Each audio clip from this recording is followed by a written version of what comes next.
Bon, alors je vous le dis tout de suite, on a quand même des téléspectateurs qui sont un petit peu plus câblés et blécas que Jodassin. C'est plus moderne. Effectivement, on va s'adresser aux propriétaires, Laura, bonjour, de voitures électriques. Et à ces gens, justement, qui sont câblés, c'est le cas de le dire, et bien branchés, on va leur donner un bon tuyau. Un bon tuyau, et surtout pour tous ceux qui ne sont pas encore passés à la voiture électrique, on va leur donner envie et leur montrer que c'est finalement pas si compliqué de passer à la voiture électrique. En France, cette année, c'est 13% d'augmentation pour la voiture électrique. Un peu plus de 25 000 voitures ont été vendues. En Norvège, aujourd'hui, une voiture sur deux vendue est électrique ou hybride. Donc prenons exemple. Et l'idée là, c'est de dire, voilà, quand on veut acheter une voiture électrique, première question, comment je recharge mon véhicule? Oui, J'habite un immeuble, ça coûte assez cher quand on décide de faire tout seul. Et là, il y a une entreprise qui s'est dit, nous, on a envie de donner envie aux gens de passer à l'électrique, et on va donc, au lieu de leur faire payer tout de suite une grosse somme, leur proposer des abonnements, comme c'est le cas avec vos téléviseurs et vos box. D'accord. Voilà, donc on est allé rencontrer le fondateur de cette start-up qui est absolument génial.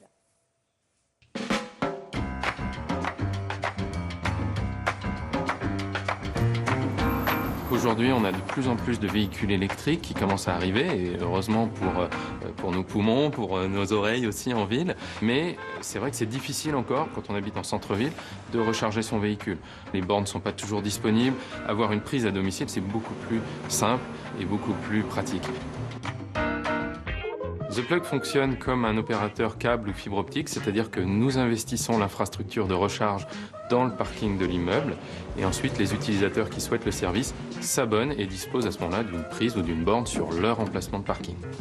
La borne dispose d'un contrôle d'accès par badge, donc vous branchez d'abord le pistolet dans la borne. Toute la difficulté, elle n'est pas technique, c'est pas d'installer la borne. La difficulté, c'est d'obtenir l'autorisation auprès de son conseil syndical d'immeuble. Accessible par un abonnement. On vient faire l'ensemble des démarches auprès de la copropriété, c'est-à-dire que on établit un dossier d'assemblée générale avec un descriptif technique, et ensuite on crée une alimentation électrique dédiée qui n'est pas celle de la copropriété, ce qui fait qu'on est validé à en moyenne 97% dans les assemblées générales.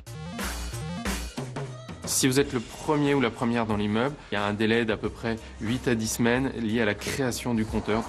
En revanche, si vous êtes le deuxième ou la deuxième utilisatrice, il y en a pour à peu près 2 semaines pour vous raccorder. Si chacun prenait un compteur dans son coin, ça coûterait entre 1 000 et 3 000 euros selon la configuration de l'immeuble.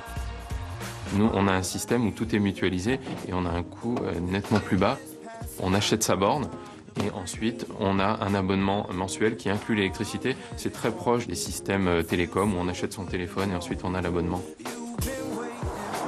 Nous investissons, c'est vrai que c'est un coût pour nous. Qu'au départ, on n'est pas rentable tant qu'il y a 1 ou 2 utilisateurs, mais on fait le pari qu'il y en aura plusieurs demain. On parie sur l'avenir du véhicule électrique.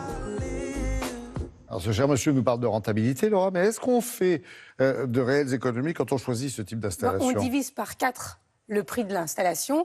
Et surtout, l'idée, c'est d'aller parler à ses voisins et de leur dire, ça y est, c'est installé dans l'immeuble, et d'inciter ses voisins à passer à l'électrique. Ah oui, c'est pas bête. Vous travaillez tout de suite pour la planète. Ben, j'essaye. Vous aussi, je crois. Donc, oui, mais continuez, surtout ne changez rien. Merci beaucoup, Laura, pour ces précieux conseils. On va ouvrir notre bloc-notes culture.